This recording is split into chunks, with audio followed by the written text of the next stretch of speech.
पहाड़ों के बीच एक छोटा सा गांव था, शिवपुर।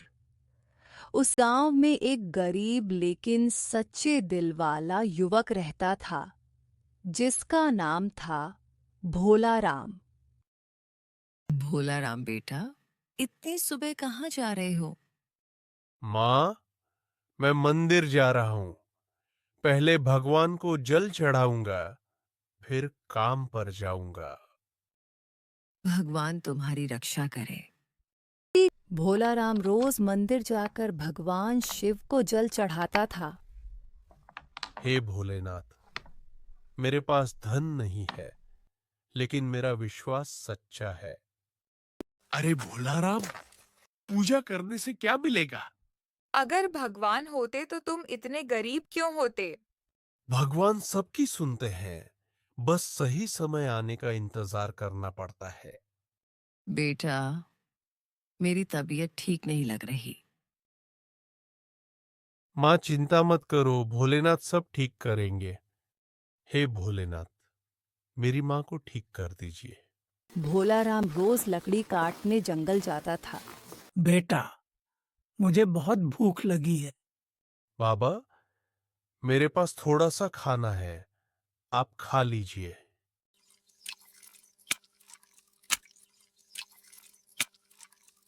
बेटा, तुम्हारी भक्ति की परीक्षा जल्द होगी। अगर मैं इसे रख लूं तो माँ का इलाज हो सकता है, लेकिन नहीं,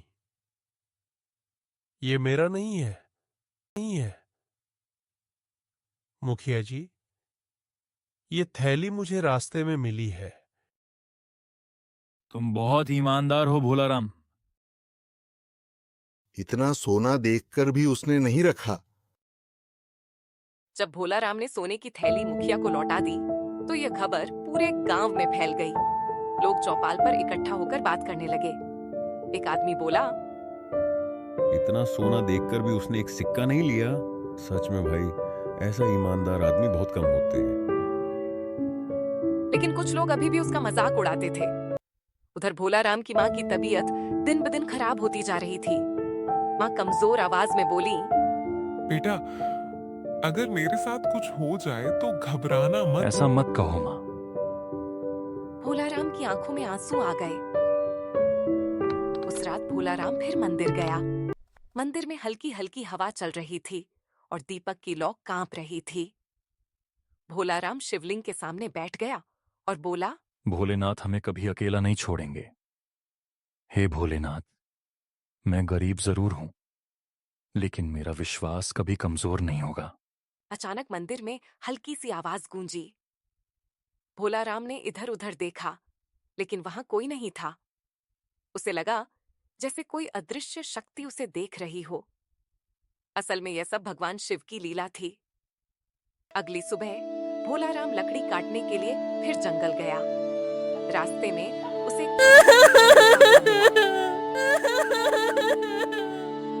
भोला राम ने पूछा, बेटा, तुम रो क्यों रहे हो? पूछा। बच्चा बोला, मैं रास्ता भूल गया। भोला राम ने उसे अपने साथ लिया और गांव तक पहुंचा दिया। बच्चे के पिता की खुशी, जब बच्चा अपने घर पहुंचा तो उसके पिता बहुत खुश हुए। उन्होंने भोला राम से कहा, तुमने मेरे बेटे की जान बचाई है। ये लो कुछ पैसे। मदद करना मेरा कर्तव्य था।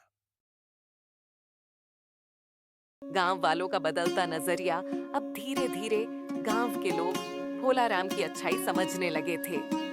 लोग आपस में कहने लगे, शायद भगवान सच में उसकी सुनते हैं। लेकिन गांव में सूखा अभी भी जारी था। खेत बंजर हो चुके थे। पशुओं के लिए चारा भी कम हो गया था। गांव के लोग परेशान थे। गांव के मुखिया ने सभा बुलाई। उन्होंने कहा, अगर जल्द ही बारिश नहीं हुई तो गांव छोड़ना पड़ेगा। लोग डर गए। भोला राम सभा में खड़ा हुआ और बोला, हमें गांव नहीं छोड़ना चाहिए। भगवान हमारी मदद करेंगे।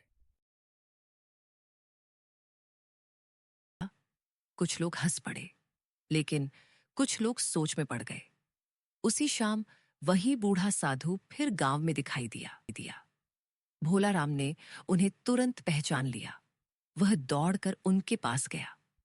भोला राम ने बिना देर किए कहा, बाबा आप फिर आ गए। साधु की आंखों में चमक आ गई। बेटा, क्या तुम अब भी भगवान पर विश्वास रखते हो? भोला राम ने बिना देर किए कहा, हाँ बाबा, मेरा विश्वास कभी नहीं टूटेगा। साधु ने आकाश की ओर देखा और धीरे से मुस्कुराए, जैसे उन्हें सब कुछ पता हो। भोलाराम को समझ नहीं आया कि यह सब क्या हो रहा है, लेकिन उसके दिल में अजीब सी शांति थी। उस रात भोला राम को एक अजीब सपना आया। उसने देखा कि एक तेज प्रकाश आकाश से उतर रहा है। उस प्रकाश में एक दिव्य आकृति दिखाई देती है। वह आवाज कहती है, भोला राम, विश्वास बनाए रखो। भोला राम अचानक नींद से जाग गया। उसकी मां की तबीयत और खराब हो गई। भोला राम बहुत चिंतित हो गया। वह दौड़कर वैद्य के पास गया। वैद्य ने दवा दी, लेकिन बोला, अगर जल्दी बारिश नहीं हुई तो हालात और कठिन हो जाएंगे। लेकिन गांव में सूखा अभी भी जारी था। खेत बंजर हो चुके थे। पशुओं के लिए चारा भी कम हो गया था। गांव के लोग परेशान थे। गांव के मुखिया ने सभा बुलाई। उन्होंने कहा, अगर जल्द ही बारिश नहीं हुई तो गांव छोड़ना पड़ेगा। लोग डर गए। भोला राम सभा में खड़ा हुआ और बोला, हमें गांव नहीं छोड़ना चाहिए। भगवान हमारी मदद करेंगे। कुछ लोग हंस पड़े, लेकिन कुछ लोग सोच में पड़ गए। उसी शाम वही बूढ़ा साधु फिर गांव में दिखाई दिया। भोला राम ने उन्हें तुरंत पहचान लिया। वह दौड़कर उनके पास गया। भोला राम ने बिना देर किए कहा, बाबा आप फिर आ गए। साधु की आंखों में चमक आ गई। बेटा, क्या तुम अब भी भगवान पर विश्वास रखते हो? भोला राम ने बिना देर किए कहा, हाँ बाबा, मेरा विश्वास कभी नहीं टूटेगा। साधु ने आकाश की ओर देखा और धीरे से मुस्कुराए, जैसे उन्हें सब कुछ पता हो। भोलाराम को समझ नहीं आया कि यह सब क्या हो रहा है, लेकिन उसके दिल में अजीब सी शांति थी। उस रात भोला राम को एक अजीब सपना आया।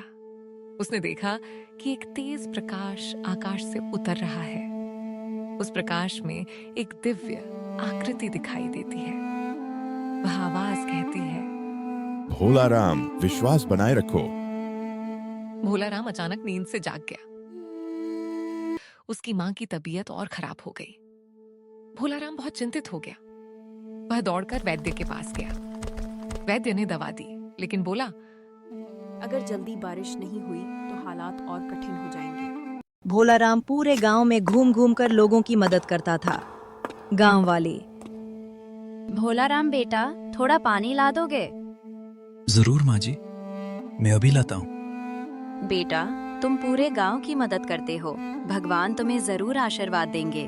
माँ, मैं तो बस अपना कर्तव्य निभा रहा हूँ। अगले दिन भोला राम लकड़ी काटने जंगल जाता है। उसे झाड़ियों में एक हिरण फंसा हुआ दिखाई देता है। डरो मत, मैं तुम्हें अभी छुड़ा देता हूँ। भोला राम कांटे हटाकर हिरण को आजाद कर देता है। हिरण कुछ पल उसे देखता है और फिर जंगल में भाग जाता है। वापस आते समय भोला राम को रास्ते में एक सोने का कंगन मिलता है। ये किसी का खोया हुआ होगा, मुझे इसे लौटाना चाहिए। गांव की औरत बोली, अरे ये मेरा कंगन है, मैं इसे ढूंढ रही थी। लो बहन, ये तुम्हारा ही है। गांव वालों का सम्मान। गांव वाला बोला, भोला राम सच में बहुत नेक इंसान है। ऐसे लोग बहुत कम मिलते हैं। अगली रात तूफानी रात थी। उस रात अचानक तेज हवा चलने लगी और आसमान में बिजली चमकने लगी। गांव वाले डर गए। भोलाराम मंदिर में जाकर भगवान से प्रार्थना करता है। भोलाराम, हे भोलेनाथ, अगर मेरी भक्ति सच्ची है तो इस गांव को बचा लीजिए। अचानक मंदिर के अंदर हल्की दिव्य रोशनी फैल जाती है। भोलाराम आश्चर्य से चारों तरफ देखने लगता है। मंदिर के अंदर अचानक तेज प्रकाश फैल जाता है। भोलाराम की आंखें चौंधिया जाती हैं। वही साधु सामने खड़े होते हैं और उनका रूप बदलने लगता है। कुछ ही क्षण में वहां भगवान लॉर्ड शिवा प्रकट हो जाते हैं। भोलाराम बोला, भोलेनाथ, आप? तुमने बोला राम, मैं तुम्हारी भक्ति और दया की परीक्षा ले रहा था। प्रभु, ये सब आपकी कृपा है। हर परीक्षा में सच्चाई और दया दिखाई है, इसलिए मैं तुम्हें और तुम्हारे गांव को आशीर्वाद देता हूं।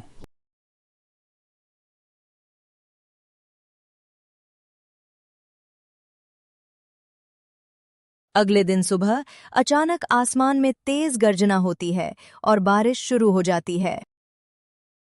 बहुत बारिश हो रही है। घास वाले, हर हर महादेव। भोलाराम घर पहुंचता है और देखता कि मां, बेटा, मुझे अब बिल्कुल अच्छा लग रहा है। ये सब भोलेनाथ की कृपा है। भोलाराम ने तुम्हारा मजाक उड़ाया था, हमें माफ कर दो। कुछ समय बाद गांव वाले मिलकर पुराने मंदिर को फिर से सुंदर बनाते हैं। उस दिन के बाद गांव में रोज भगवान शिवा की पूजा होने लगी और सबको समझ आ गया कि सच्ची भक्ति कभी व्यर्थ नहीं जाती।